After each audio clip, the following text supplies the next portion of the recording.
Hi, everybody. This is Dan Porterfield, the president and CEO of the Aspen Institute. And welcome to the first ever digital Socrates in the Institute's history. And it's so exciting to see that we have upwards of 150 people who have signed up for this great opportunity to learn about and reflect upon the leadership of President Abraham Lincoln, with John Stauffer and Colleen Shogan joining us to facilitate our learning and our reflection. And this program is really very much in the spirit of what the Aspen Institute is all about, which is seeking to drive change towards a free, just, and equitable society through dialogue, through leadership, and through action that makes a difference. And Cordell Carter and his team are just the best colleagues, so committed to this program and to all of you, the idea of dialogue and ideas that matter. So on behalf of the whole Aspen Institute, all of our staff, all of our supporters, I want to thank you for joining this program, and I know you're going to really enjoy it. So I'll turn it over now to Cordell to introduce our speakers. Thank you very much. Thank you, Dan, and welcome everyone to the first ever Digital Socrates program. It is a real honor to welcome you all to this event. We have an exciting lineup. What greater time to talk about leadership communications in a time of crisis than our present day? Who would have thought that the economy, that the world would slow down so quickly, but here we are. And we have two amazing people today, and without further ado, I want to bring them to the Socrates community. John Stauffer, who's a professor of English and African American Studies at Harvard University. His essays and reviews have appeared in Time, the Wall Street Journal, the New York Times, Washington Post, and in other scholarly journals and books. He's a noted expert of both Abraham Lincoln and Frederick Douglass. Joining John is Dr. Colleen Shogan. Colleen is a senior vice president and director of the David M. Rubenstein National Center for White House History at the White House Historical Association. She's also the vice chair of the Women's Suffrage Centennial Commission and an adjunct professor of government at Georgetown University. She's the former assistant deputy librarian for collections and services at the Library of Congress and has written many mystery novels. We may not get an opportunity to talk about her novels today, but you'll have to find her online, Colleen Shogan. John and Colleen, thank you all so much for joining us this afternoon. We're looking forward to a great seminar, and please take it away. Thanks so much, Cordell. That was a great introduction, and I'm very honored to be here today with the Aspen Institute and with John to talk about Abraham Lincoln in a time of crisis. Just one little administrative note. If you are new to Zoom and new to Zoom webinars, there is a Q&A function at the bottom of your screen. You can see the little icon that says Q&A. If you have a question for the end of the program, we will save time for questions. All you have to do is click on that icon and type in your question, and we will get to as many as possible at the end of the program. But I'm going to turn this over to John because I thought you might have some opening thoughts or an opening statement you'd like to start us off with about Lincoln. So Lincoln, I think, is the nation's greatest president, in part because of what he did and in what he said. He spearheaded the effort and accomplished preservation of the Union, and not just the Union of American democracy and the idea of democracy.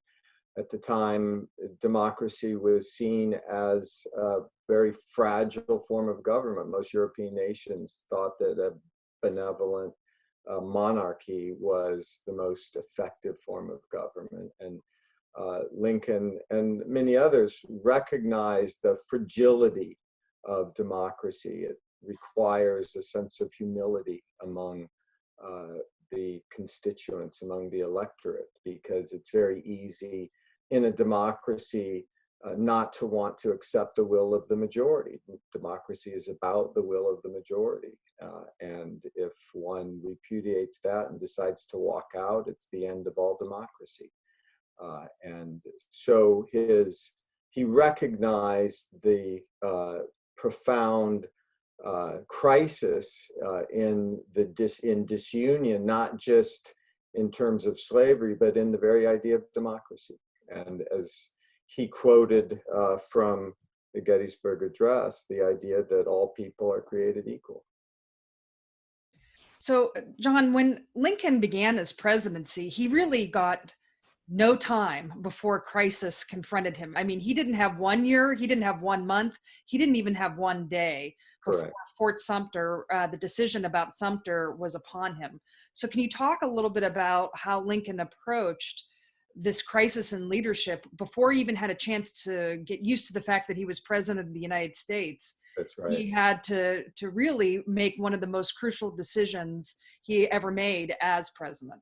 Yes. I mean, when he took the oath of office, 7 states had already seceded, the Confederacy had already been formed, and the Upper South was threatening to secede. It was a profound crisis, and he had very little experience. He had served 1 term in the House of Representatives. The vast majority of his career had been in Illinois. He wasn't even a nationally known figure until the late 1850s.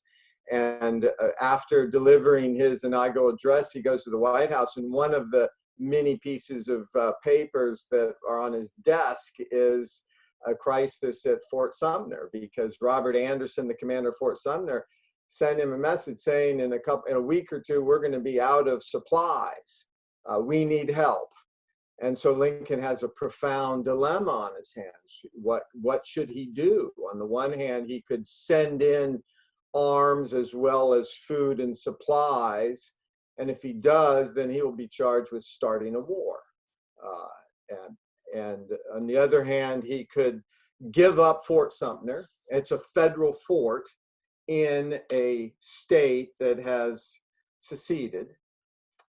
And if he does that, he'll be seen as being weak, as capitulating to South Carolina, almost legitimating this new nation. And in fact, Lincoln never used the term the Confederacy. He did not dignify this new nation by that term. He always referred to it as a rebellion. They were rebels, and it was a rebellion. The third option that he had at Fort Sumner is to send in just supplies, just food for the troops, for Union troops stationed at Fort Sumner, and then send a memo to the governor of South Carolina and Jefferson Davis, the president of the so-called Confederacy, giving them a heads up of what he's going to do. And if the rebels fire on Fort Sumner, then they are the ones charged with starting the war. And that's the decision he made, and it was a brilliant decision because it was important to him that that the Union or he was not going to be responsible for starting a war. And it was one of many of his very wise moves, I think. Then Lincoln finds himself to be commander-in-chief, and a civil war has begun, but he has very limited military experience. Right. So how does he approach this role as commander-in-chief when he has very little military background with which to communicate with his generals in order to engage with them? And how does that change over time? Because the Lincoln we see in the beginning of his presidency isn't the same Lincoln we see later in his presidency. Yes. So it was the first major battle, the first Battle of Bull Run, was a disaster. And he learned, in a sense, from that. He began talking to his generals on a very regular basis and wanting to know what they were planning, and felt that he should offer some advice based on his own understanding. Lincoln he had virtually no formal education, but he was a great analyst. He loved to analyze things, and he loved dilemmas or puzzles or problems and trying to figure out ways to solve them. And so one of the things that he learned from the first Battle of Bull Run, which is a disaster, is to start communicating very regularly and knowing in exactly what they were planning and what they were doing. And so he took his role as not just president, but the commander-in-chief of the military quite seriously.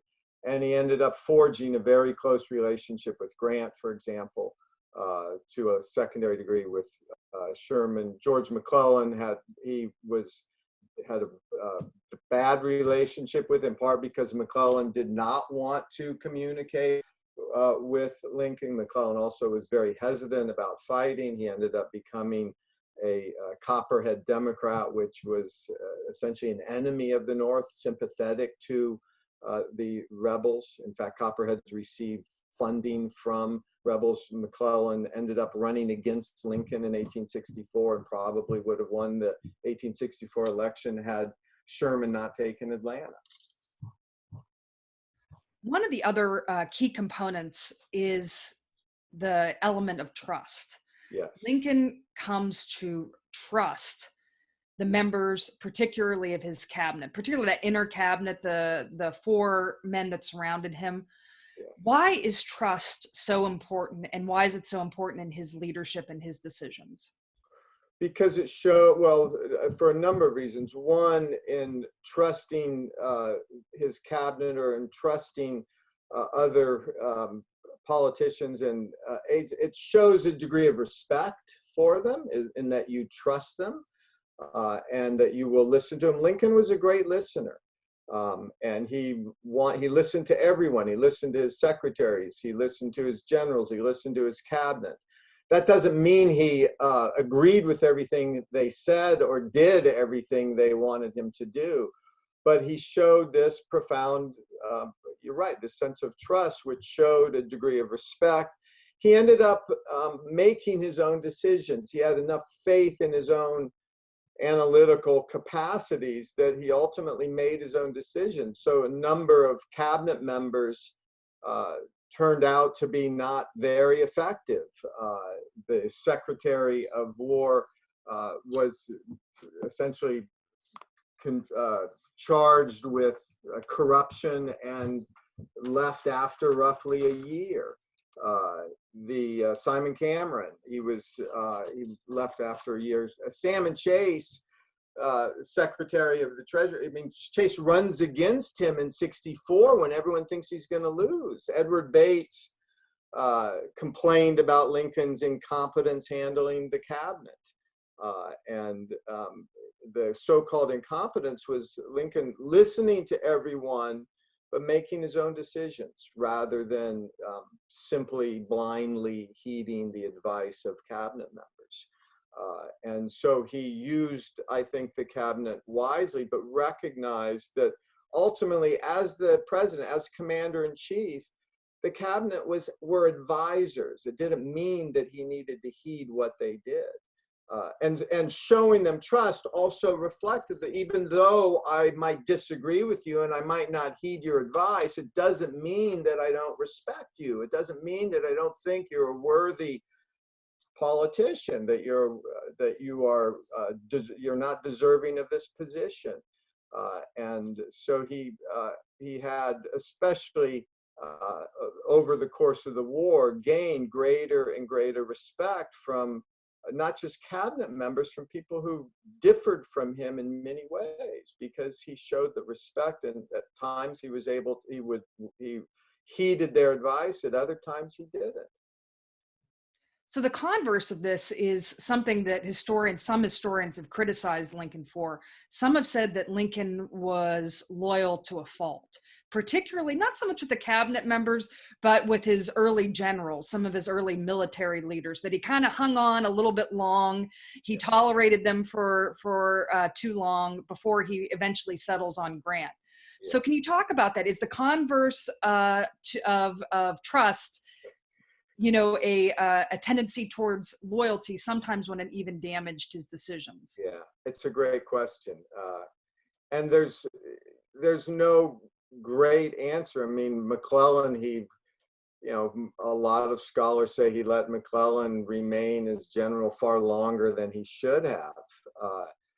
But by showing a trust in his generals, in his cabinet, in his staff, it sent a message of trust.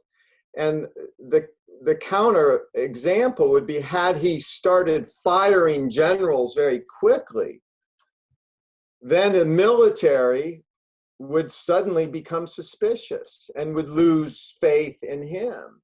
And it's crucial in especially a democracy and in the United States, in which there is a intricate relationship between the president and the military. That there is this sense of trust, even though there might be disagreement. And it's one of the reasons why it was important for Lincoln to remain in very close communication with his generals, and which he did throughout the war. So it's hard to know if Lincoln gave them to someone like McClellan too much trust. I mean, soldiers themselves love McClellan because McClellan was, he wanted more men, he wanted more troops. You were a soldier of McClellan, you had a far greater chance of surviving than if you were a soldier with Grant. If you're a common soldier with Grant, many soldiers hated Grant because Grant is much more aggressive. Grant's willing to take big chances and lose a lot of men. And so the common soldiers were hugely supportive of McClellan. A lot of them hated Grant, and yet Grant was far greater general than McClellan was. And so there are a number of issues that Lincoln has to grapple with. And he also had, and I think I mentioned it at the outset, there was this part of the degree to which he showed a respect to not just generals and the staff, but essentially all people. Lincoln met with more African Americans at the White House as citizens, essentially, than all previous presidents combined. And virtually every single African American he met with publicly said that they treated him as an equal. He treated them as an equal. He treated them as a citizen, as an American. And that's hugely significant at the time. So I'm much more sympathetic to his the degree of trust and the degree of respect that he showed everyone, and that matters especially for a democratic leader. Now, another issue he grappled with, of course, which is very relevant to today's crisis, is the balance between the preservation of the Union and the good of the whole, and Right. the preservation of civil liberties. Yes. And Lincoln decides at a certain point that he's facing insurrection in Maryland. Maryland is very dangerous because it's so close to the nation's capital. Yes. And he decides in this railroad corridor from Philadelphia to DC that he's going to suspend the writ of habeas corpus, Yes. the right to jurisdiction after you've been detained, Right. to due process. He's going to suspend that.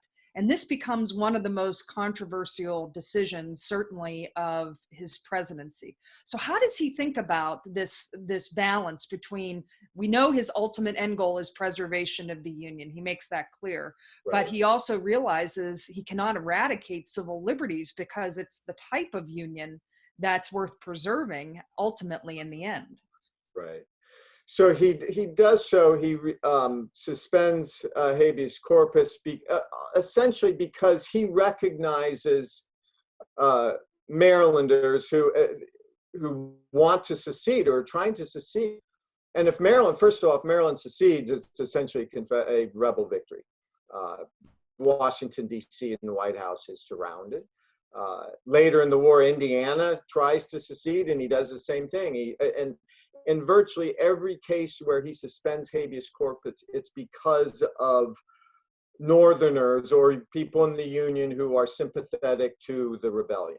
And he sees them as essentially traitors, because in his view, secession, the idea of secession is the essence, it's the very essence of anarchy or despotism.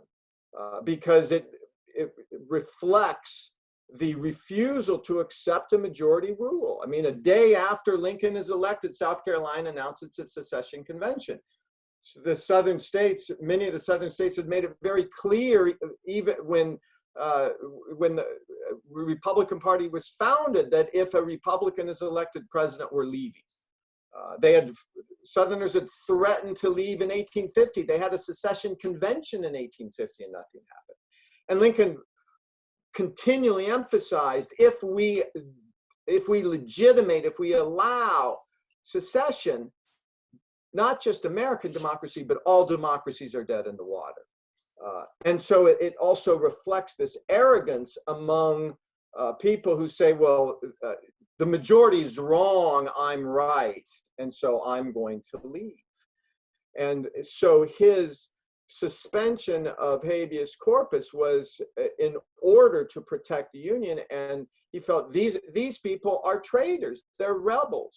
They are taking up arms against the government. They do not deserve the habeas corpus in order to protect the Union. I think that was an appropriate move. And so do numerous constitutional and legal scholars. And in fact, in every war, in the Revolutionary War, in every single war, that's a major dilemma. In what circumstances do you suspend habeas corpus? And if you deny the dissemination of a voice among a traitor, is that legitimate? Based on the history of the United States, that has been legitimate. And you see that in the 20th century. In World War II, the military, the relationship between the military and the State Department is such that there was an entire organization whose role was to monitor every image and press release about the war, so as to not lose the support of the home front. And especially in a democracy, if the home front is opposed to the war, it's going to be hard to win the war. Lincoln recognized that. Lincoln recognized that if he doesn't have the support of the home front, of his constituents, there's no way he's going to win the war. Let's go back to someone you mentioned earlier. You mentioned Grant before when we were talking about some of the military components of the Civil War. I reread the instance in which Grant and Lincoln first met yesterday. Apparently it was March of 1864. Of course, Lincoln had known about Grant previously and been following his career, but hadn't actually met Grant. And then Grant is going to assume the generalship and assume command of the Union forces. He comes to Washington, D.C. He comes to the White House, and he walks into, I think at that point in time, called the Oval Room, but now it's called the Blue Room. And as he and Lincoln's standing at the far side of the Oval Room, and as Grant walks in, the crowd, the small group of people who were there, the crowd grows silent, because everybody knows this is a momentous occasion in which Lincoln and Grant will have first laid eyes on each other. Can you talk a little bit about their partnership? Why was it so fruitful? Is this truly one of the great partnerships in leadership you can find in American history? They were very different, but they had immense respect for each other. And Grant actually appreciated Lincoln's immense and detailed interest and conversation with him. I mean, when Grant was staging a siege at Vicksburg, which was a brilliant victory, because when he is able to, on July 4th of '63, when he takes Vicksburg, he cuts the Mississippi River in two, and it thus cuts the Confederacy in two. It's arguably a more significant victory than Gettysburg because of that. And Lincoln was making suggestions to Grant, very detailed, strategic suggestions, because Lincoln felt he knew the Mississippi River because of where he'd grown up. He had taken riverboat rides or down the Mississippi to New Orleans twice as a young man. And Grant respected these suggestions. He liked the fact that Lincoln was as involved as he was. And the two men were completely different, but there was this degree of trust and degree of respect, even when they disagreed with each other. And they recognized, they treated each other in essence as equals, and they understood that that Grant understood the importance of Lincoln to his ability to win battles, and Lincoln recognized the crucial importance of Grant in his ability to preserve the Union and to preserve the idea of democracy. So I want to remind people too that we're going to have a few more questions back and forth here, but we also want you, and I know you're Socrates veterans, a lot of you, so we want to hear from you, your questions. At the bottom of the screen, there's an icon that says Q&A, and all you have to do is click on that icon, type in your questions, and we'll try to get to as many of them as possible. So, John, I want to ask you about Lincoln's rhetoric. It's definitely, as we look back on it, we view Lincoln's rhetorical leadership as one of the most important facets of his presidential leadership, of his executive leadership.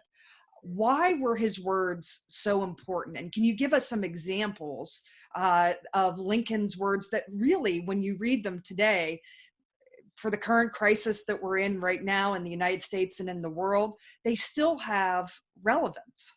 Yes, they have immense relevance. I think Lincoln is, as a writer and speaker, the greatest president as a writer and speaker. And he understood that in a democracy, words are paramount. A democracy thrives by influencing people through rhetoric. You don't do it by force. You change minds. You awaken people to ideas that help to promote democracy. And you don't do it, as I said, by force. Lincoln recognized that, and Lincoln, in the moments where he needed a major shift, he rose to the occasion. His first inaugural, for example, I think is a brilliant inaugural address, where one of the themes is the importance of preserving just the idea of democracy. And that walking out because you lose an election, that kind of arrogance will destroy all democracy.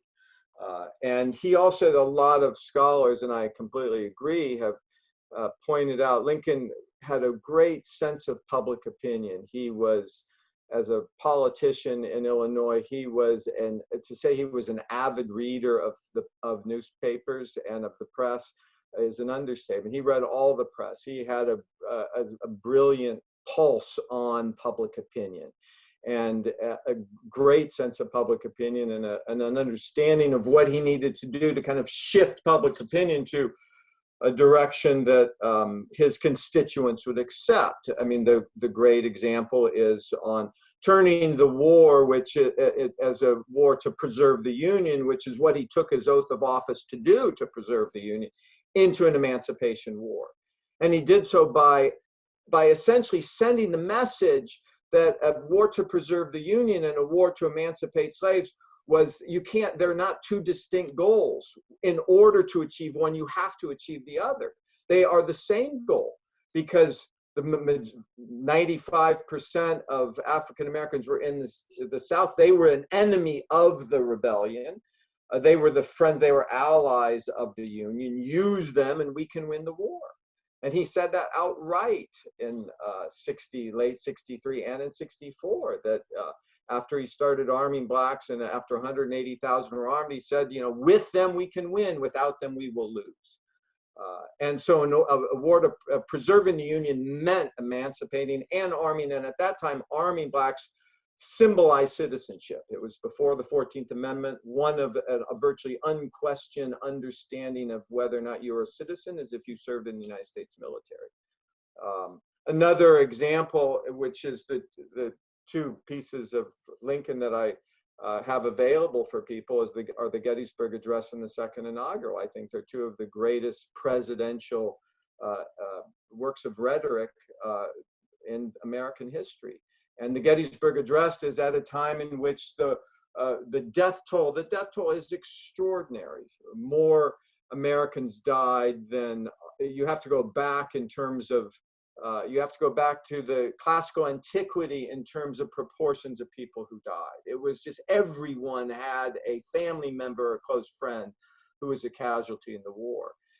And in the dedication of the cemetery at Gettysburg, he highlights the degree, it's not just about the United States, it's about the idea of democracy. And he frames it by starting with the Bible, 87 years ago. It could have said, 87 years ago, but the 80 and is from it. Everyone at the time recognized it's from the King James Bible. So it's bigger than the United States. Our fathers brought forth upon this continent. He's referring back to the Declaration, a new nation conceived in liberty and dedicated to the proposition that all men are created equal. At that time, most people understood all men as being all humans are created equal, the idea of a democracy. And then he emphasizes that further. Now we are engaged in a great civil war, testing whether that nation, not just the United States, but any nation so conceived and so dedicated, any democracy. This is a war that tests whether or not democracy in general can endure. Because it's really easy if you lose an election to say, I'm out. And so then he goes on to say, we're met on a great battlefield. We have come to dedicate a portion of it as a final resting place for those who died here, that the nation might live. And one of his messages is that the idea of democracy, a democratic form of government, is so sacred that it's worth dying for. Not just the United States, but if you die in the cause of preserving the Union and preserving this nation, you are dying for the cause of the idea of democracy at a time in which most European nations thought it was fragile and wouldn't last. In a larger sense, we cannot dedicate, we cannot consecrate, we cannot hallow this ground. The brave men, living and dead, who struggled here have hallowed it. Again, the biblical language, consecrate. I mean, this is as much a sermon about democracy as it is a speech to rally the North. The world will little note nor long remember what we say here. He was wrong on that, of course. Well, it can never forget what they did there. They sacrificed their lives, not just for the United States, but for the idea of democracy. And then the rest of the speech is, first of all, it's hugely risky, because he says he's essentially saying it's for us, the living, to be willing to sacrifice our lives as well, despite the huge death toll. It is rather for us, the living, we here be dedicated to the great task remaining before us, that from these honored dead, we take increased devotion to that cause for which they here gave the last full measure of devotion, the idea of democracy. That we here highly resolve these dead shall not have died in vain.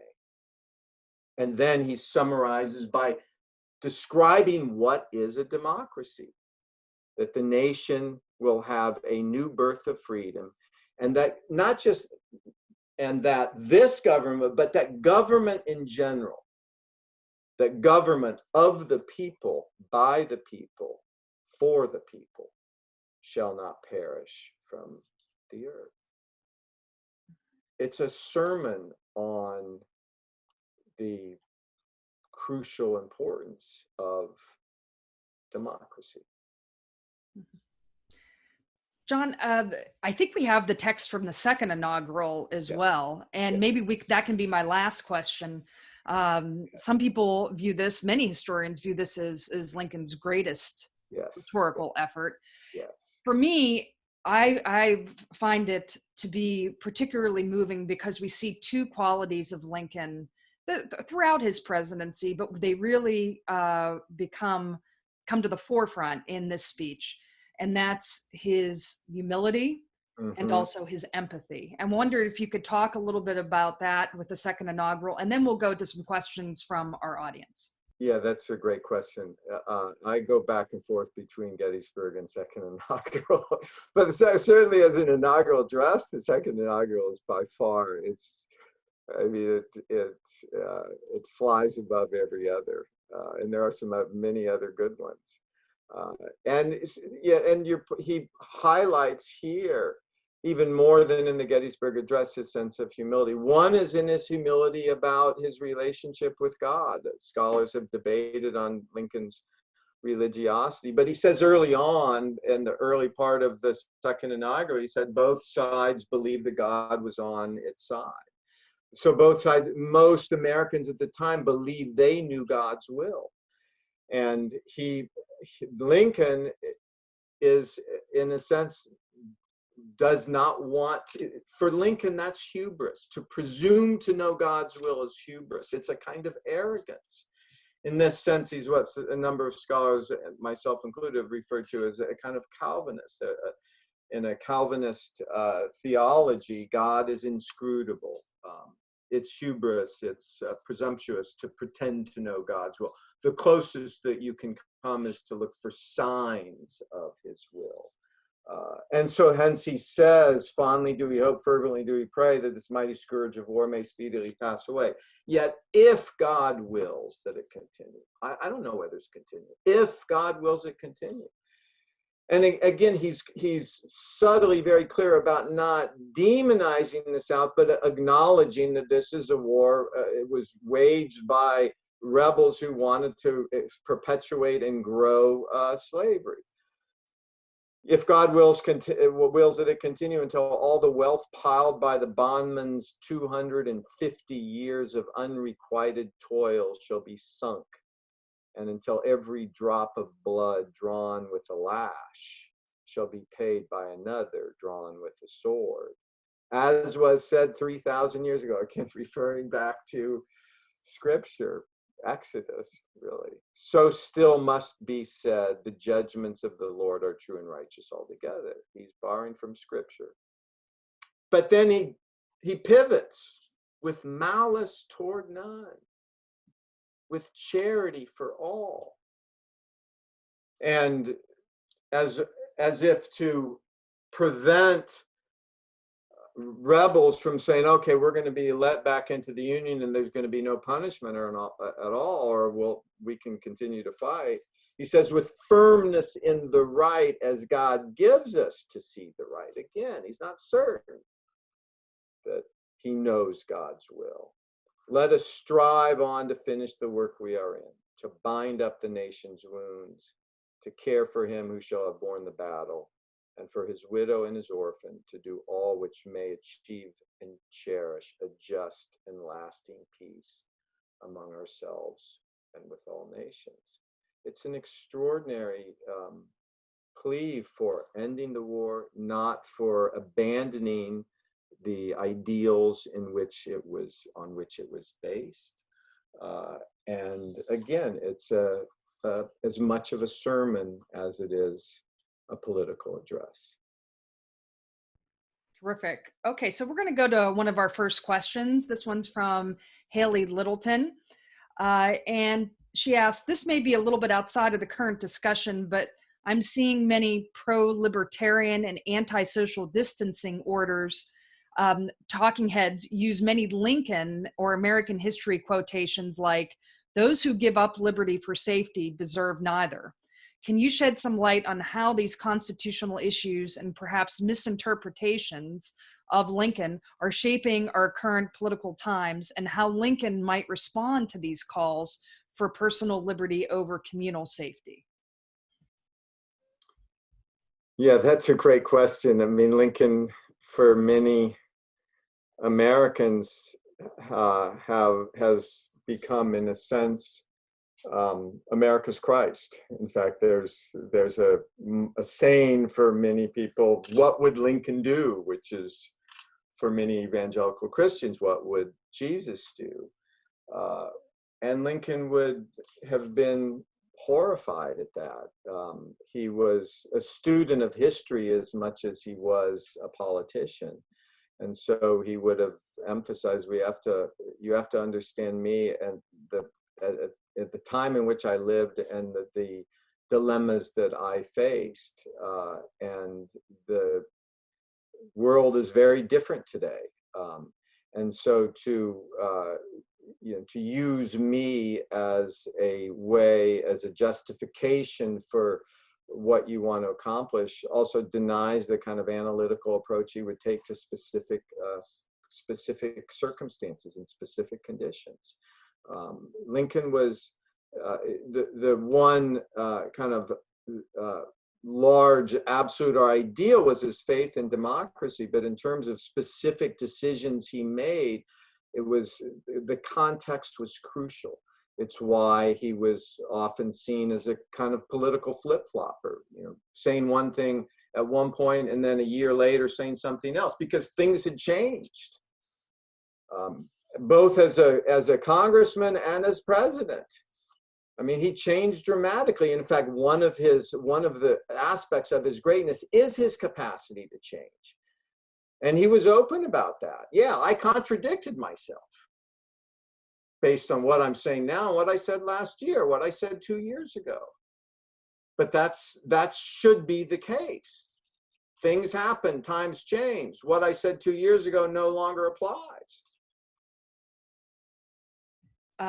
The next question, I think that's absolutely true. In fact, this past week when I've been spending a little bit more time with Lincoln, that was one of my big takeaways was, gosh, Lincoln really, changed amazingly and throughout his career, but really throughout just his presidency. And he wasn't afraid to say that. And he wasn't afraid to admit it. That's exactly right.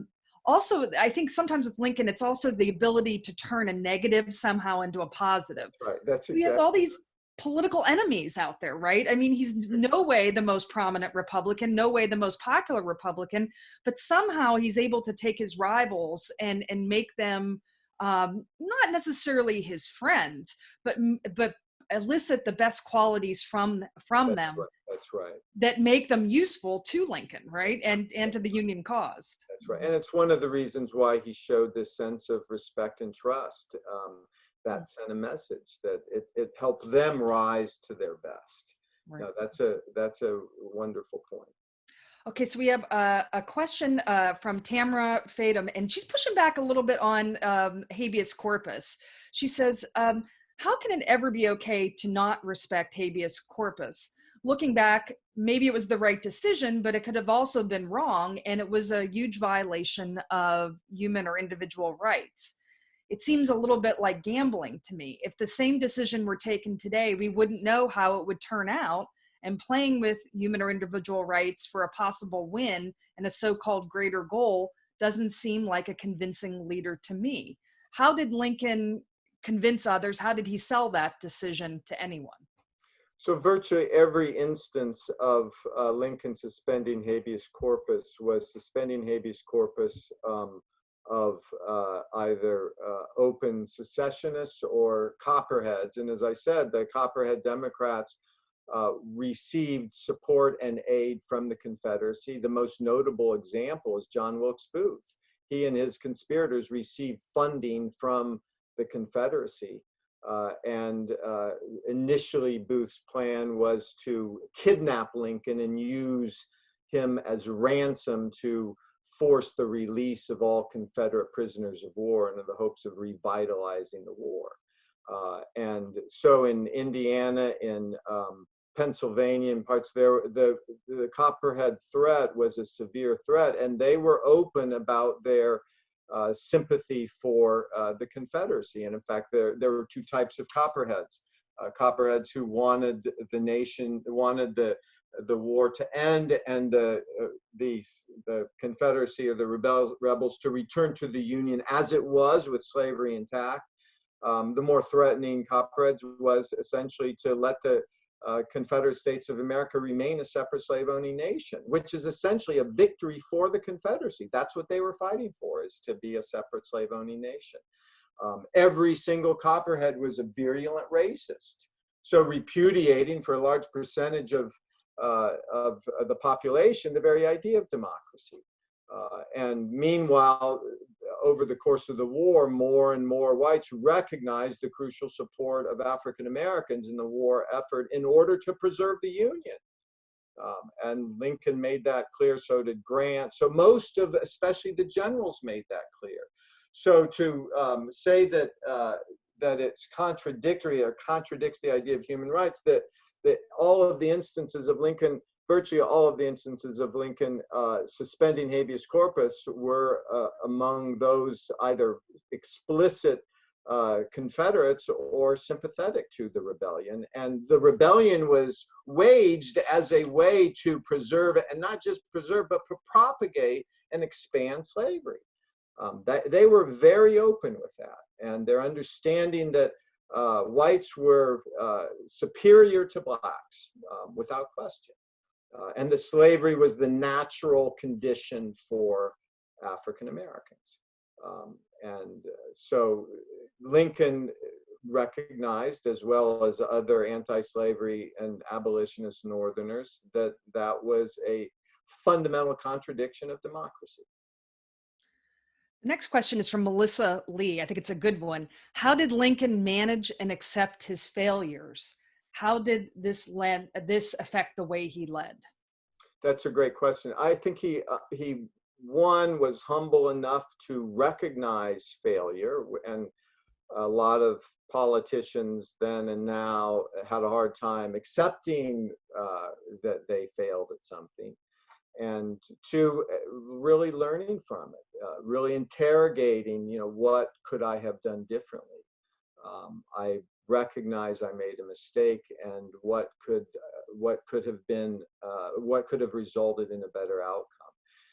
And that reflects his, I think, degree of humility, both among himself and he would whether his cabinet members or other aides would also was willing to criticize them or say, I think this was a wrong move and here's why.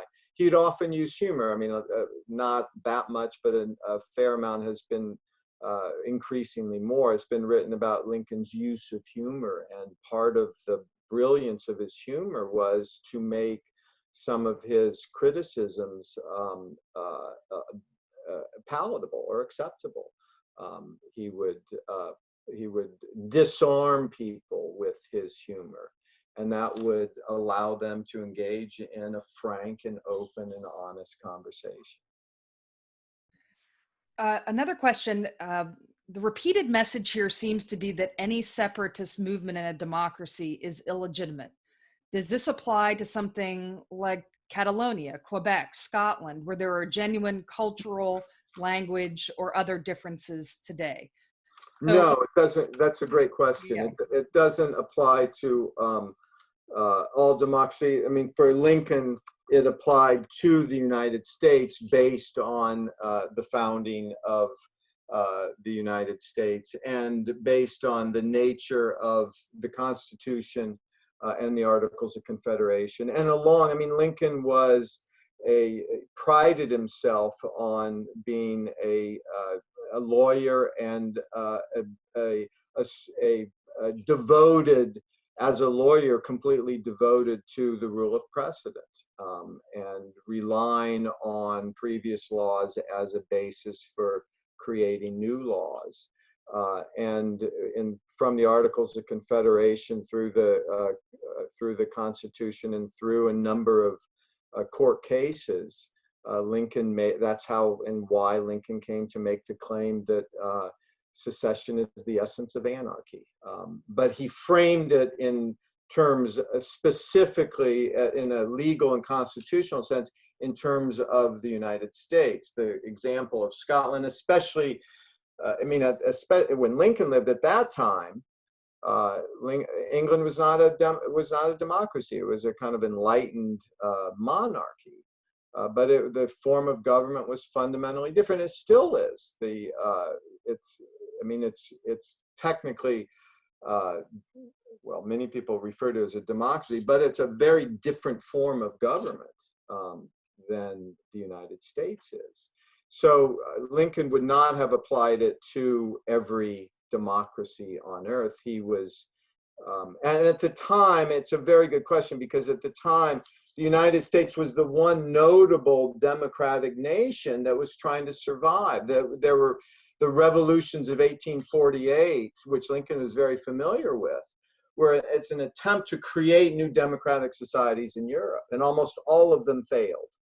Almost all of them failed, in part because, one, the numbers were not high, and because of, it goes back to Edward Gibbon's The Decline and Fall of the Roman Empire was a best-selling work of history, and it, most arguably Europeans but concluded from Gibbon's and others' work that the examples of democracy that we have are ancient Greece and Rome, and look what happened to them.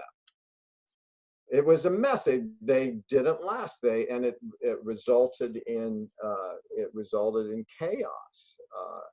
Democracies can't survive. They're unsustainable. They're fragile, so hence the rise of these enlightened monarchies. And even France, that creates initially democracy in Europe, goes back and forth between democracy and a monarchy. So at that time, Lincoln recognized that the United States was a beacon, which made it even more precious to try to preserve, because he believed in democracy, but didn't mean that what happened in the United States should necessarily be the case for every democracy. It should be based on legal precedent. He was very much a creature of law, and you see that throughout his career. It's one of the reasons why he never called himself an abolitionist, because of the laws protecting slavery in the states where they existed. The last question we have, I think you'll like this one, John. This is from Esther Benjamin. Has history understated the influence of Frederick Douglass on the Lincoln presidency? Yes, I think it has. In fact, I wrote a book on Douglass and Lincoln as a way to try to rectify that. I mean, Douglass met with Lincoln 3 times in the White House. They publicly declared themselves friends after each meeting. And in fact, friendship at then was a concept that had political and cultural resonance in a way that it doesn't today. Friendship has become commodified. There's a breakfast cereal named Good Friends. At the time, friendship evoked equality. Everyone recognized that. And to go, the origins of the term as a philosophical, political, cultural, significant term goes to classical antiquity. The Greeks and the Romans believed that a virtuous republican society was one in which friendships flourished, and it connoted equality between two people, as well as a kind of commingling of spirit, what we would now today call a kind of soulmates. So that for Lincoln and Douglass both to declare each other as a friend at that time had great cultural resonance. And Douglass advised Lincoln. Lincoln acknowledged. In fact, in the second meeting, Lincoln invited Douglass to the White House and sought his advice. And the third meeting, we know this from Douglass's autobiography. We also know from 2 women who were right there at the White House. Douglass had a first row seat. I did a book on Douglass as the most photographed American in the 19th century, and one of the photographs shows Douglass having a front row seat at the second inaugural.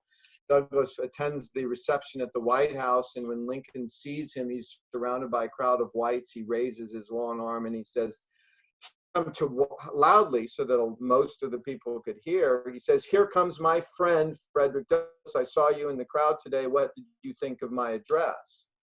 And Douglass said, and actually said, "What do you think of my address? There's no man in these United States whose opinion I value more than yours."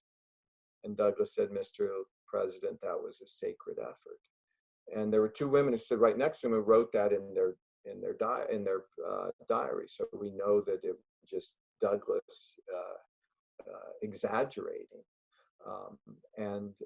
The next time that a Black man met with, or an African American met with the U.S. president and advised him on similar terms, was when Martin Luther King Jr. met with President Johnson 9 times by my count, which highlights the uniqueness of Lincoln's ability to treat Douglas. And he met with more African-American leaders and people in the White House than all previous presidents combined. And virtually everyone said that they treated him as a man or a woman, not as a black man or woman.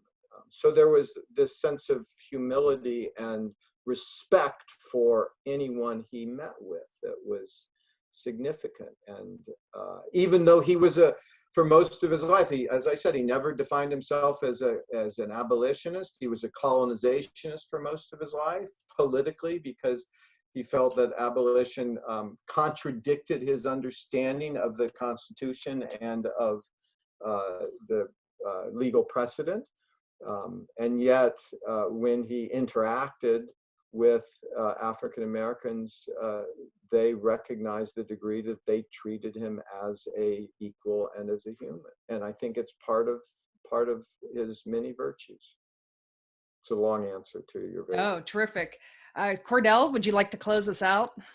Yes, please join me, everyone still on the call, in just thanking these amazing, amazing scholars here. We are so incredibly fortunate to have access to people like Colleen and John.